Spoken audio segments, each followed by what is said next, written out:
Malalaman natin kung bakit nga ba hindi magawang makapagpalit anyo ni Kafka at may papalabas na din niya ang totoong kapangyarihan ng kanyang halimaw sa katawan, pero mas matinding revelasyon ang isisiwalat sa totoong uri ni Kaiju number 9 na siyang nagdahilan upang ilabas na ni Captain Narumi ang isa pa niyang personalized weapon, kaya naman hindi ko na patatagalin pa. Let's go! Muling sinabi ni Kikuru na siya daw ang magiging pinakamalakas upang iligtas ang lahat alang-alang sa kanyang ina, at sa paghiwa niya kay number 9 ay nagawa niyang makalapit dito, subalit nagago ang balanse ng kanyang katawan sapagkat tila ba may ginawa si number 9 sa ulo ng langgam at nakaapekto ito sa tapakan ni Kikuru, ngunit nagmadaling sumugod si Kafka upang tumulong at sinipa niya ang paa ng langgam na siyang kinabali naman ng kanyang paa. Sa pagsipang ginawa ni Kafka ay nagkaroon ng pagkakataon si Kikuru upang umatake at doon ay kanyang ginamit ang sixth form ng kanyang palakol at hiniwa ng napakarami si Kaiju number 9. Umiyaw ng malakas si Kikuru upang magbigay ng signal kay Kafka at naisip naman ni Kafka na yun na ang kanyang pagkakataon upang makapagbago ng anyo, subalit nang babalakin niya na ito ay bigla niyang naramdaman ng Kaiju sa loob ng kanyang katawan na sobra niyang kinagulat dahil tila ba nakakita siya ng maaaring mapatay niya si Kikuru at kanyang mga kaibigan kung sakaling magbago siya ng anyo, at yun ang dahilan upang hindi siya makapagpalit ng anyo. Nagulat ang lahat dahil hindi pa rin magawa ni Kafka na magpalit ng anyo, at doon ay tila ba alam niya na ang dahilan kung bakit nga ba at hindi si Kaiju number 9 ang dahilan dito. Nabuo na muli ang katawan ni number 9 at balak nang atakihin si Kikuru at Kafka, at sa pag-atake niya nga sa dalawa ay nabasag nito ang palakol ni Kikuru, samantalang si Kafka ay maluba ang sugat habang iniisip na ang matinding takot na siya ay makapanakit ng iba sa oras na siya ay magpalit anyo ang pumipigil upang hindi siya makapag-transform. Gusto mo ba na mapagkakakitaan ng hindi naglalabas ng pera pero ang tanging gagawin mo lang naman ay maglalaro? Nandito na si X-World upang bigyan ka ng pagkakataon na magkaroon ng extra income gamit ang pet na iyong alaga, ay magkakaroon ka ng build token na pwedeng i-convert ng pera, at mas malupit pa dito ay naka times 2 na ngayon ang paggagrind ng mga pet na ito, at pwede ka din mag-rent ng mas malakas na pet upang ito ay magbigay ng mas mataas na build token. Maraming laro ang iyong mapagpipilian sa application na ito para kumita, so in short maglalaro ka lamang ay magkakapera ka na talaga. So halina't maglaro at magyaya na din ng mga friends nyo upang maglaro sa X-World, at meron din tayong gift code para sa first 100 na player na magre-register dito, so download na at sama-sama tayong maglaro para magkaroon din kayo ng extra income kagaya nito. Nang na-realize na ito ni Kafka ay na-realize na din ito ni Kikuru, at habang nakatutok ang kanyang baril kay number 9 ay sinabi nito kay Kafka na wag daw siyang maliitin sabay paputok ng kanyang baril. Habang gulat si Kafka ay sinasabi ni Kikuru na wag rin daw maliitin nito ang captain at vice kapitan ng 3rd Division, ganun na din ang iba nilang kaibigan, at mas lalo na daw wag maliitin ni Kafka ang kanyang sarili. Napaisip muli si Kafka sa kanyang katangahan at wala daw paraan upang mapatay niya ang napakalakas at sobrang cool kagaya ni Kikuru, at kailangan niya daw maniwala sa kanyang mga kasamahan, kung kaya't doon ay sinubukan niyang muling magpalit ng anyo na kinapansin ni Kaiju number 9, at sa paglingon ni Kikuru ay sinabi nito na lagi na lamang daw late si Kafka, at sa wakas ay nagawa na din niyang makapagbago ng anyo. Nagkaroon ng momentum ang mga Kaiju dahil sa ginawa ni number 9, subalit wika ni AG na hindi nila pwedeng hayaan kumalat pa ang mga ito sa zone na pwede nila itong patayin. Wika ng isang platoon leader na wala daw katapusan ang kanilang ginagawa at kailangan nilang makagawa ng paraan para tapusin ang mga Kaiju, at isang report ang kanilang nalaman na si Kaiju number 8 ay nagpakita na sa wakas. Sinabi na sa kanila na sila ay dadako na sa pangalawa nilang plano, at tanong ng babae na maganda raw kayang idea na pinadala nila si Kikuru sa lugar ni Kafka, at sinabi naman ni number 9 na tama daw ang kanyang hula na si Kafka mismo talaga ang Kaiju number 8 na kanyang hinahanap. Nagbigay ng signal si number 9 sa mga namatay na Kaiju, at maya-maya lamang ay muli nang tumatayo ang mga ito,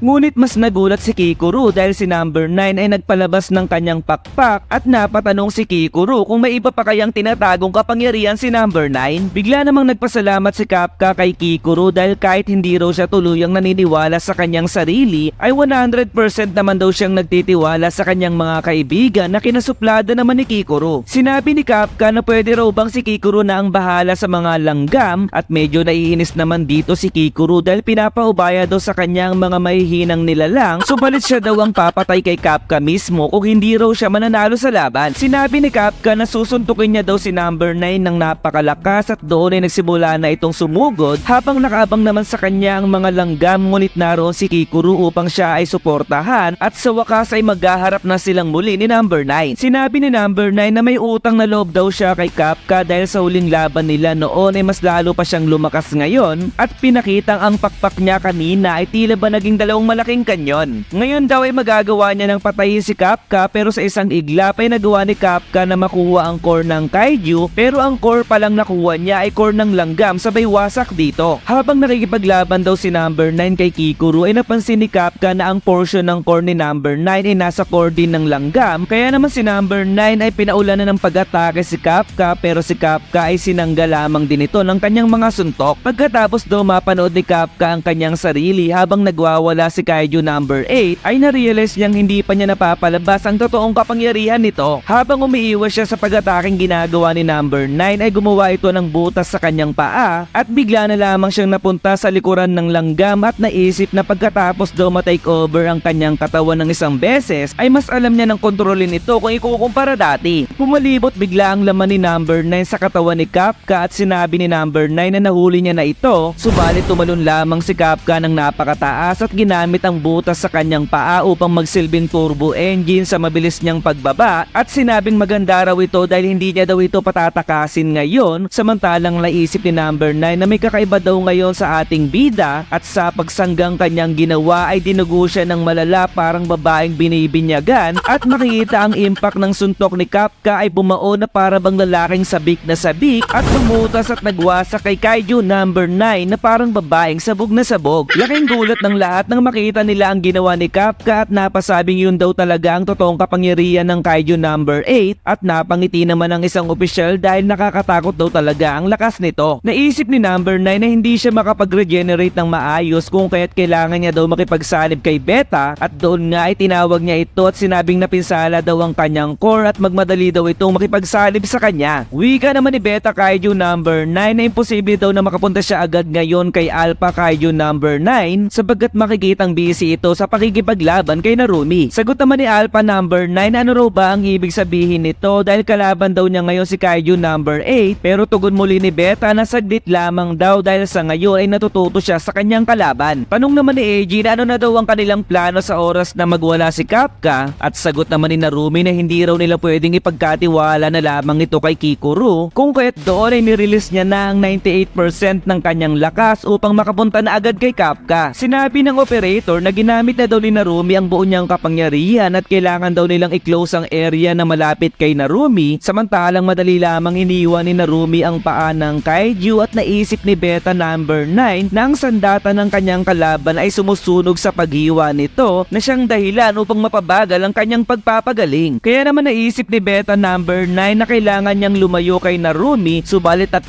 putok sa muka ang kanyang inabot sapagkat doon ay naging baril ang sandata ni Narumi. Naisip ni Beta number 9 na yun daw pala ang tinatawag na personalized weapon sabay pinaputokan ng marami si Narumi ngunit madali lamang naiiwasan ito ni Narumi habang umaatake kay Beta number 9. Nalaman ni Beta number 9 na madali lamang na pagpapalit ni Narumi ang kanyang espada at baril kung kaya't wala daw itong kahinaan kung ang range lamang ang pag-uusapan. However ay tila ba may ginawa na naman si number 9 na siyang kinagulat ng lahat sapagkat nagsilabasan ng mga langgam sa ilalim ng lupa. Sa paghiwa ni Narumi kay Beta ay madali lamang itong nakaiwas sapagkat ngayon ay patuloy lamang itong natututo sa laban at napasabi ang operator na kumaka-counter attack na daw si number 9. Sa pag-atake ni Beta number 9 kay Narumi ay nagawa pa din itong makaiwas ngunit sa pag-iwas na kanyang ginawa ay napaligiran siya ng mga bomba ni number 9 kung kaya't napagtanto ni Narumi na kinalat ni kaiju number 9 ang katawan nito na parang ugat sa paligid. Isang malaking pagsabog ang nangyari kung nasaan si Narumi at sinabi ng lalaking official na habang lumalaban si number 9 ay nag-e-evolve ito. Samantalang wika naman ni Mr. Isaw na iba na raw ang itsura ni number 9 kung ikukumpara sa report na pinasa sa kanila ng 3rd Division. Si kaiju number 9 daw ay isang virus na halimaw na patuloy lamang nag-e-evolve at natututo at sagot naman ng lalaking official na hindi pa sila nagkakaroon ng ganong klaseng kalaban naon na siyang nakakatakot daw talaga kung iisipin. Biglang nagsalita si Narumi ng pasarcastic na nakakatakot naman daw ito pero okay lamang daw ang lahat dahil mas nakakatakot daw siya kung ikukumpara kay number 9 at mapapansin nating nahiwa ni Narumi ang mga bilog na nakapalibot sa kanya kanina. Nagulat si Beta number 9 dahil wala man lang sugat si si Narumi at sinabi naman ni Narumi na dahil nakapagpainit na siya, ito na raw ang oras upang manghuli ng halimaw at doon ay pinakita na nga na nagbago ang kanyang mga mata. Napatanong si Beta number 9 kung ano daw bang klaseng mata ang meron ngayon si Narumi dahil tila ba mata ito ng isang kilala niyang halimaw at doon ay bigla na lamang nabutas ang dibdib ni Beta number 9 at sinabi ni Mr. Isaw na ang mata ni Narumi ay isang personalized weapon na gawa mismo sa retina ni Kaiju number 1 at isa itong pinakamatandang sandata ng Japan sa pakikipaglaban. Matatalo na kaya ni Narumi si Beta number 9 ngayong nilabas niya na ang sandata na gawa sa Kaiju number 1? Kaya naman halina't samahan niyo ako subaybayan ng anime na ito. So mag-follow at mag-subscribe lamang at i-share ang video ito. Maraming salamat. Goodbye.